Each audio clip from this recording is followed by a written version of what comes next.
आज हम लोग एक्सटेंडर्स, जिनको कि हम लोग एक्सटेंडर पिगमेंट के रूप में भी जानते हैं, इनको कुछ इंडस्ट्री जैसे प्लास्टिक, रबर वगैरह में है फिलर्स और मिनरल्स भी कहते हैं। तो इस तरीके से ये चारों वर्ड करीब एक ही चीज को इंडिकेट करते हैं।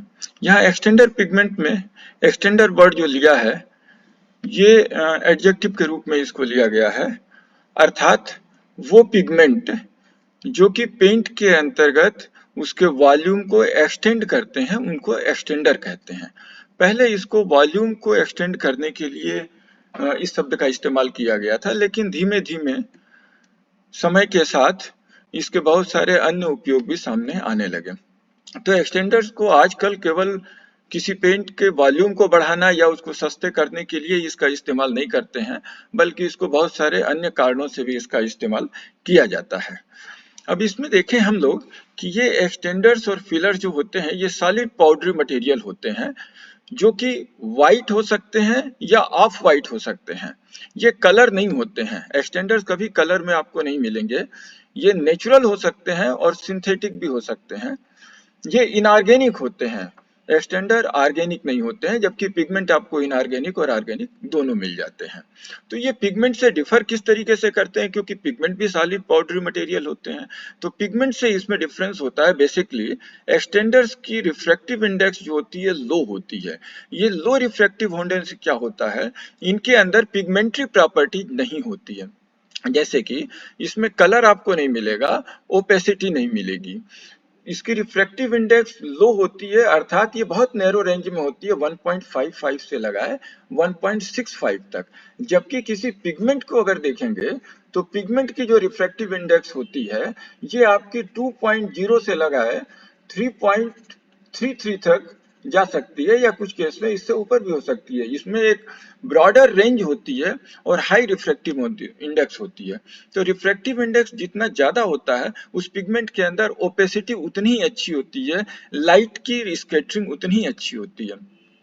दूसरी प्रॉपर्टी जो होती है वो एक्सटेंडर्स की, इनका इनएक्सपेंसिव होना, अर्थात ये थोड़े सस्ते होते हैं कंपेयर टू पिगमेंट। ये काफी सस्ते मटेरियल होते हैं। जैसे बाजारों में इसको आप 10 रुपये केजी से लगाए आपको 50 रुपये केजी, 60 रुपये केजी तक आपको ये मिल जाते हैं। जबकि पिगमेंट जो होती है 100 रुपये केजी से लगाए आपको हजारों रुपये केजी तक, डिपेंड करेगा कि आपने किस तरीके का पिगमेंट इस्तेमाल किया है। जो इंपोर्टेड पिगमेंट होते हैं वो और भी महंगे हो जाते हैं। तो इस प्रकार पिगमेंट काफी कॉस्टली होते हैं और एक्सटेंडर जो होते हैं काफी सस्ते होते हैं। पार्टिकल्स में ये कोर्सर होते हैं आमतौर पर, यद्यपि पिगमेंट भी जो नेचर से मिलते हैं हमें वो कोर्सर ही होते हैं। इनकी specific gravity low to high होती है, ये प्रॉपर्टी पिगमेंट में भी होती है। इनमें हाई बल्किंग वैल्यू होती है। बल्किंग वैल्यू का मतलब ये हो गया कि 1 किलोग्राम पिगमेंट कितना वॉल्यूम ऑक्युपाई करेगा। जितना वॉल्यूम ज्यादा से ज्यादा ये 1 किलोग्राम पिगमेंट का होता है उसकी बल्किंग वैल्यू उतनी ही ज्यादा होती है, और पेंट का वॉल्यूम बढ़ाने के लिए ये एक बहुत ही अच्छा गुण होता है। तो ये एक प्रॉपर्टी होती है एक्सटेंडर्स के अंदर। कुछ एक्सटेंडर्स इस पर्पज से इस्तेमाल किए जाते हैं। इनका पार्टिकल शेप भी अलग अलग होता है, आगे चल के हम बताते हैं इसको ना। इनकी फंक्शनल प्रॉपर्टी जो होती है, देखिए जैसे हमने कहा कि ये वॉल्यूम को एक्सटेंड करने के लिए अर्थात पेंट को सस्ता करने के लिए इस्तेमाल करते हैं, तो अब आजकल ऐसा नहीं है। आजकल इनके अंदर बहुत सारी फंक्शनल प्रॉपर्टीज भी होती हैं जिसकी वजह से एक्सटेंडर्स का इस्तेमाल किया जाता है, अगर इसको प्रॉपर तरीके से सेलेक्ट किया जाए। उदाहरण के तौर पर अगर किसी पेंट के अंतर्गत विस्कोसिटी कम हो, कंसिस्टेंसी बढ़ानी हो, तो हम लोग एक्सटेंडर्स के द्वारा उसकी कंसिस्टेंसी बढ़ा सकते हैं। अन्य मटेरियल भी होते हैं जो कंसिस्टेंसी बढ़ाते हैं, लेकिन एक्सटेंडर भी एक मटेरियल हो गया जिसके द्वारा पेंट की कंसिस्टेंसी बढ़ा लेते हैं, पेंट को थोड़ा सा विस्कस कर सकते हैं। ये लेबलिंग में हेल्प करता है, जिससे कि फिनिश आपकी अच्छी आ जाती है। पेंट एप्लीकेशन में जो सैगिंग होती है, पेंट जो बहता है उसको ये रोक सकता है।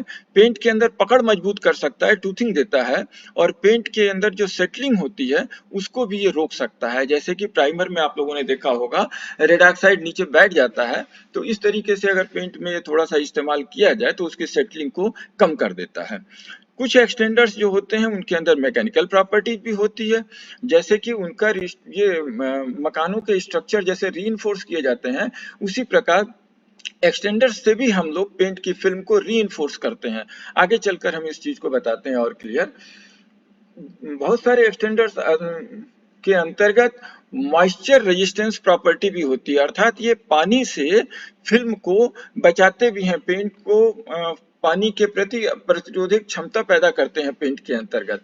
उदाहरण के तौर पर सपोज करिए माइका आपने लिया हुआ है, माइका एक एक्सटेंडर हो गया, किसी पेंट फिल्म में आपने माइका का इस्तेमाल किया हुआ है, तो माइका क्या करेगा, पेंट में जब भी सूखने पर माइका जब सेटल होगा तो इस तरीके से एक माइका की फिल्म जो है दूसरे माइका की प्लेट के ऊपर आती चली जाती है।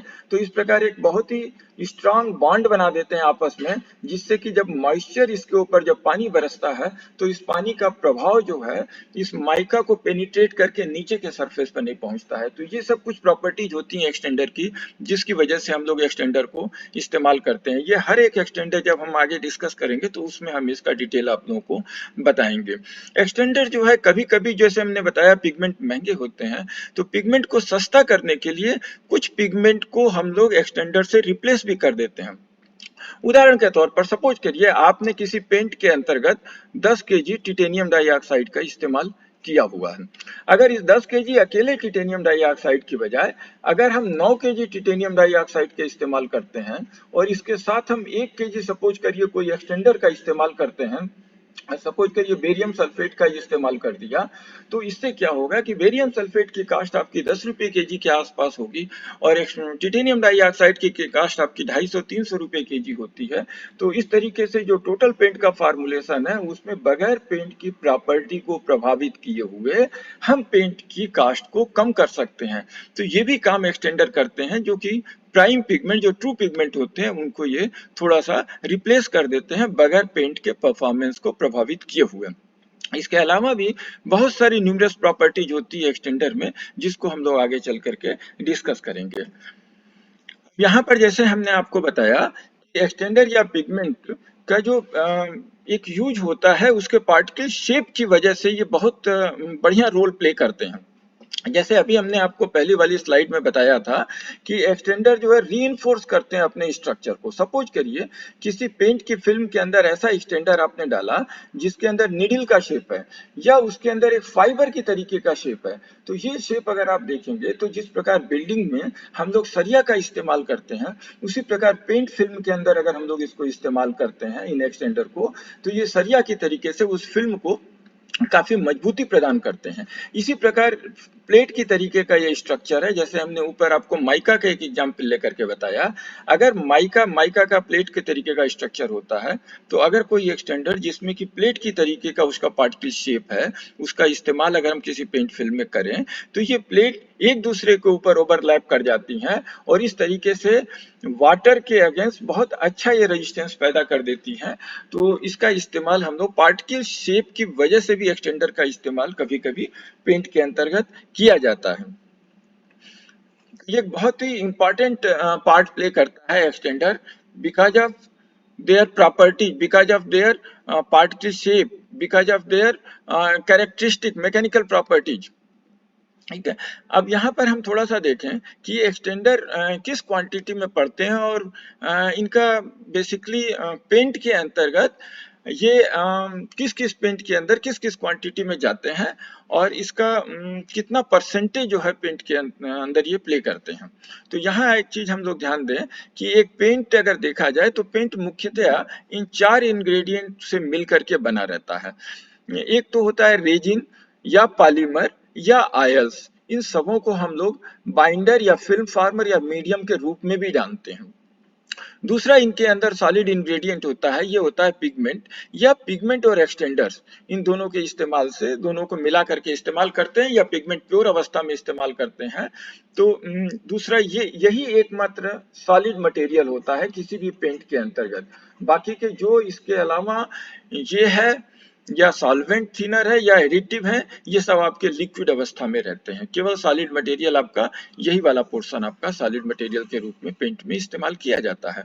सॉल्वेंट और थिनर का इस्तेमाल भी होता है, जिसका बेसिक पर्पज होता है पेंट को अप्लाई करना और उसके बाद से ये पेंट से निकल जाते हैं और पेंट की फिल्म के अंतर्गत बाकी के अन्य 3 आपके मटेरियल बचे रहते हैं। एडिटिव्स का इस्तेमाल हम लोग करते हैं अगर किसी पेंट के अंतर्गत कुछ विशेष प्रॉपर्टीज बढ़ानी होती है या कभी-कभी पेंट को बनाने में ये काफ़ी हेल्प करते हैं, तो इनका हम लोग इस्तेमाल करते हैं यद्यपि इनकी क्वांटिटी बहुत कम होती है। तो रेजिन पॉलीमर्स को अगर देखें तो 30 से 40% रेजिन या पॉलीमर का इस्तेमाल होता है, 20 से 40% आपका पिगमेंट या पिगमेंट एक्सटेंडर का इस्तेमाल होता है और 20 से 30% करीब आपका सॉल्वेंट या थिनर का इस्तेमाल होता है और 1 से 5% आपका एडिटिव का इस्तेमाल होता है। तो ये एक नॉर्मल जो इन जनरल हम लोग पेंट बनाते हैं, चाहे वो ऑटोमोबाइल सेक्टर हो, इंडस्ट्रियल पेंट हो या आर्किटेक्चरल पेंट हो, उसके अंदर करीब करीब यही रेंज होती है। यहाँ पर इसी चीज को थोड़ा सा और भी क्लियर वे में समझाया गया हुआ है। जैसे कि पेंट के अंदर दो मुख्यतया कॉन्स्टिट्यूएंट होते हैं, एक सॉलिड पाउडर होता है जिसको कि हम लोग पिगमेंट या एक्सटेंडर के रूप में जानते हैं, दूसरा लिक्विड पोर्शन होता है जिसको कि हम लोग व्हीकल या मीडियम या बाइंडर के रूप में जानते हैं, इसको वार्निश भी कहते हैं। तो इस वार्निश के अंदर नॉन वोलेटाइल और वोलेटाइल दो पोर्शन होता है। वोलेटाइल का मतलब हो गया जो पेंट से निकल जाए सूखने पर और नॉन वोलेटाइल का मतलब हो गया जो पेंट फिल्म में पड़ा रहे। तो नॉन वोलेटाइल के अंदर जो मुख्य मटेरियल होते हैं, रेजिन हो गया, पॉलीमर हो गया, आयल्स हो सकते हैं, प्लास्टिसाइजर या एडिटिव्स वगैरह, ये सब आपके रहते हैं। और वोलेटाइल मटेरियल में आपके थिनर होते हैं या सॉल्वेंट होते हैं। एक थिनर के अंतर्गत 3 तरीके के सॉल्वेंट हम लोग आमतौर पर इस्तेमाल करते हैं। और पिगमेंट के अंदर देखें तो पिगमेंट में या तो प्राइम पिगमेंट हो जाएंगे जो कि आपकी हाइडिंग वगैरह देंगे, कलर देंगे, और एक एक्सटेंडर पिगमेंट होते हैं जो कि उसके वॉल्यूम को बढ़ाते हैं और अन्य दूसरी प्रॉपर्टी देते हैं। ये पिगमेंट आपके ट्रांसपेरेंट होते हैं जैसे हमने आपको ऊपर बताया बिकॉज ऑफ रिफ्रैक्टिव इंडेक्स। और ये पिगमेंट जो होते हैं, जो प्राइम पिगमेंट होते हैं, ये आपके ओपेकनेस देते हैं, हाइडिंग देते हैं।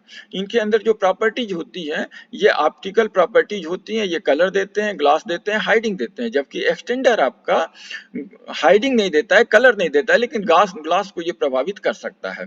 मैकेनिकल प्रॉपर्टीज प्राइम पिगमेंट में भी होती है, मैकेनिकल प्रॉपर्टीज या कुछ स्पेशल प्रॉपर्टीज आपकी एक्सटेंडर में भी होती है।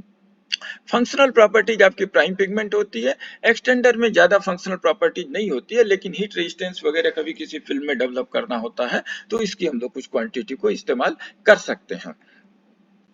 अब देखा जाए तो पिगमेंट या एक्सटेंडर जो होते हैं यही एक सॉलिड मटेरियल होते हैं। तो ये बेसिकली जो पेंट के अंदर डाल करके उनकी जो प्रॉपर्टी बढ़ाते हैं, तो एक बहुत अच्छी प्रॉपर्टी होती है जिसको कि हम लोग हार्डनेस बोलते हैं। हार्डनेस जो है हम लोग पेंट की बढ़ा सकते हैं, पेंट की बढ़ा सकते हैं, या वार्निश में भी हम लोग एक्सटेंडर केवल डाल करके उसकी हार्डनेस को बढ़ा सकते हैं। जैसे कि हार्डनेस को हम लोग एक मो स्केल पर लिया जाता है। ये मो स्केल क्या होती है? मो स्केल में होता है सबसे कम हार्डनेस आपकी 12 की होती है जिसकी की 1 होती है, और सबसे ज्यादा हार्ड मटेरियल जो होता है 10 डायमंड होता है, ये सबसे ज्यादा हार्ड मटेरियल होता है। तो ये एक स्केल है। ये स्केल हमने एक एग्जांपल के तौर पर यहाँ पर दिया हुआ है। हमारी 1 से लगाए 10 तक हार्डनेस की स्केल होती है। जैसे एग्जांपल के तौर पर कैल्शियम कार्बोनेट एक आपका एक्सटेंडर हो गया, बेरियम सल्फेट आपका एक्सटेंडर हो गया। इनकी इस स्केल के ऊपर करीब 3 रीडिंग होती है, अर्थात ये कैल्साइट के रूप में इस्तेमाल होते हैं, अर्थात ये 3 हार्डनेस के होते हैं। इसी प्रकार यहाँ पर सिलिका क्वार्ट्ज, सिलिका भी एक एक्सटेंडर के रूप में इस्तेमाल होता है, इसकी हार्डनेस काफी होती है, ये 7 के आसपास हो जाता है। और टिटेनियम डाइऑक्साइड 6.5 अर्थात 6 और 7 के बीच में ये आता है। तो हार्डनेस से हमारा क्या प्रभाव पड़ता है? हार्डनेस से प्रभाव ये पड़ता है जैसे सिलिका आपने किसी पेंट वगैरह में डाल दिया तो उस पेंट का स्क्रब रेजिस्टेंस अर्थात अब्रेजन रेजिस्टेंस अच्छा हो जाता है। सपोज करिए आपने कोई पेंट बनाया, वो पेंट आपने फर्श पर लगा दिया और उसके ऊपर आप चलते फिरते रहते हैं। तो अगर एक फर्श पर पेंट लगा हुआ है और उसके अंदर हार्ड मटेरियल पड़ा हुआ है तो उस पेंट को वो रगड़ करके उतरने नहीं देगा। ये एक प्रॉपर्टी ये डेवलप कर देता है, मैकेनिकल प्रॉपर्टी। ये आपकी एक्सटेंडर से विशेष करके मिलती है। यद्यपि कुछ पिगमेंट भी देते हैं, लेकिन पिगमेंट कलर देते हैं। सपोज करिए आपको कलर नहीं पसंद है, कोई पर्टिकुलर कलर आप चाहते हैं और उस कलर का आपके पास पिगमेंट नहीं है जो हार्डनेस दे सके, तो उस चीज को आप एक्सटेंडर के यूज के द्वारा आप मीट आउट करते हैं। तो एक्सटेंडर जो है स्क्रब रेजिस्टेंस बढ़ाने में बहुत बड़ा हेल्प करता है। अब सवाल ये उठता है एक्सटेंडर हम लोग बनाते कैसे हैं और एक्सटेंडर आता कहाँ है से? एक्सटेंडर के दो बेसिकली सोर्स होते हैं, एक ये नेचर से मिलता है, नेचुरल एक्सटेंडर कहते हैं, और कुछ एक्सटेंडर जो होते हैं सिंथेसाइज किए जाते हैं। देखिए ये जो प्रोसेस हम लोग यहाँ डिस्कस कर रहे हैं, ये प्रोसेस एक्सटेंडर में भी इस्तेमाल होते हैं और यही प्रोसेस पिगमेंट में भी इस्तेमाल होते हैं। पिगमेंट भी हमारे पास दो तरीके के होते हैं, एक नेचुरल और एक सिंथेटिक।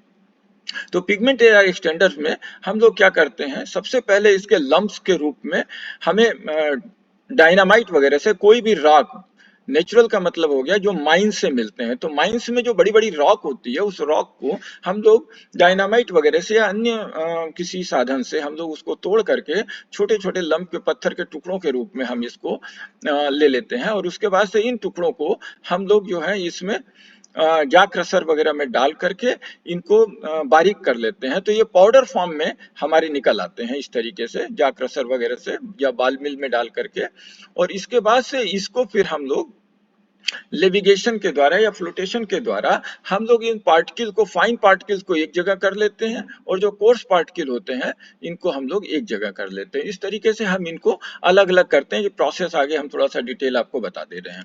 उसके बाद से लेविगेशन के बाद से उसको हम लोग ड्राई करते हैं, ड्राई करने के बाद से पैक कर देते हैं। तो ये आपका नेचुरल प्रोसेस हो गया कि किस तरीके से हम लोग एक्सटेंडर्स नेचर से प्राप्त करते हैं।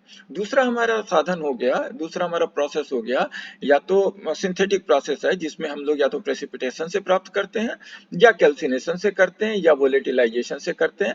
कोरोजन प्रोसेस अब आजकल इस्तेमाल में नहीं है, तो इससे हम लोग पिगमेंट या एक्सटेंडर नहीं प्राप्त करते हैं, और इसका डिटेल हम थोड़ा सा नीचे डिस्कस कर रहे हैं। ठीक है, अब यहाँ पर देखिए दिखलाया गया है कि एक जा क्रशर है, और इस तरीके से ये आपका एक एक्सटेंडर है बेरियम सल्फेट, जो कि आपको लंप के रूप में आपको मिल गया। डायनामाइट से आपने निकाला और ये इस रूप में आपको मिल गया।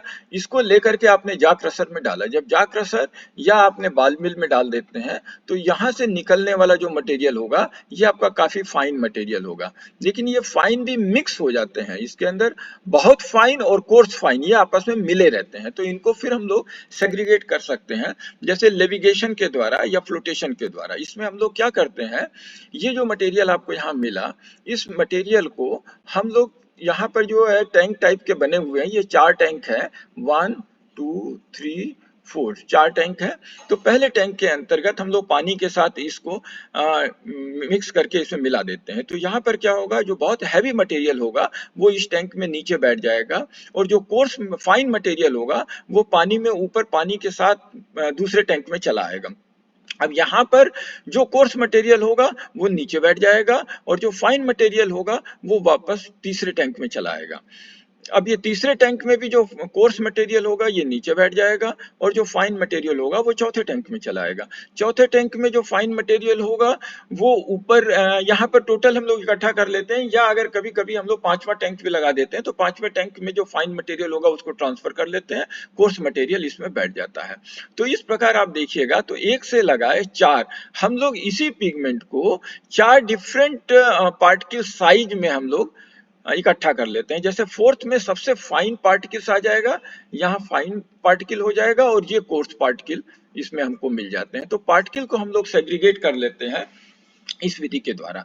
तो ये वेट अवस्था में रहता है, यहाँ से फिर हम लोग फिल्टर करके इनको अलग अलग टैंक के मटेरियल को निकाल लेते हैं, इसको फिल्टर करते हैं, फिल्टर करने के बाद से ड्राई करके इसको पैक कर देते हैं।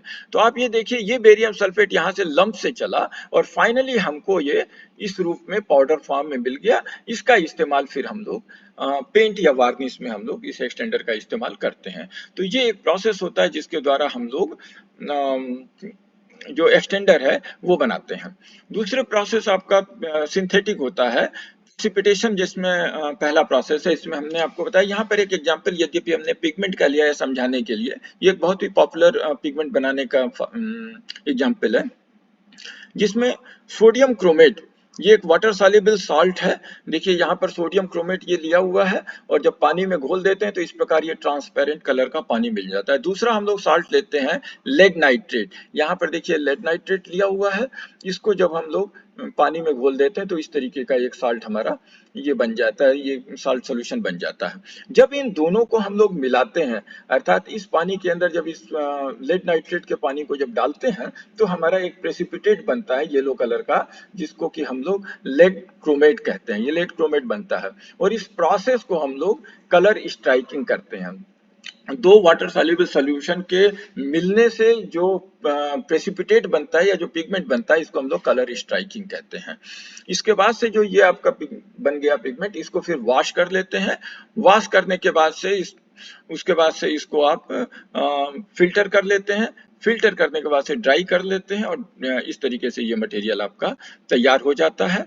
और कभी कभी हम लोग इसको ग्राइंड भी, पल्वराइज भी करते हैं, ताकि जो इसमें एग्लोमरेट्स अगर बन गए हों तो वो एग्लोमरेट टूट जाए तो फाइन पाउडर के रूप में ये मटेरियल हमें मिल जाता है, जिसका इस्तेमाल हम लोग पिगमेंट के रूप में करते हैं। यहाँ एक एग्जाम्पल पिगमेंट का लिया है, लेकिन इसी तरीके से हम लोग बेरियम सल्फेट एक एक्सटेंडर होता है, उसको हम लोग बनाते हैं, जिसमें कि एग्जाम्पल के तौर पर सोडियम सल्फेट एक साल्ट ले लिया, इसके हम लोग बेरियम क्लोराइड मिलाता है, तो इन दोनों का जब सोल्यूशन मिलता है तो हमारा बेरियम सल्फेट बन जाता है। ये एक एक्सटेंडर हो गया, तो इसको हम लोग प्रेसिपिटेशन विधि से ऐसे बना लेते हैं। प्रेसिपिटेशन प्रोसेस जो होता है ये सबसे पॉपुलर प्रोसेस होता है किसी भी पिगमेंट या एक्सटेंडर इंडस्ट्री में, जिसका कि सबसे ज्यादा से ज्यादा इस्तेमाल होता है। और इस प्रोसेस के द्वारा जितने ऑर्गेनिक पिगमेंट हमारे पास होते हैं वो करीब करीब सारे के सारे ऑर्गेनिक पिगमेंट इसी प्रोसेस से बनाए जाते हैं, जबकि बहुत सारे इनऑर्गेनिक पिगमेंट हम लोग इस प्रोसेस से बनाते हैं और कुछ हमारे एक्सटेंडर्स भी इस प्रोसेस से बनाया जाता है। तो ये एक बहुत ही पॉपुलर प्रोसेस होता है। दूसरा प्रोसेस वेपोराइजेशन का होता है।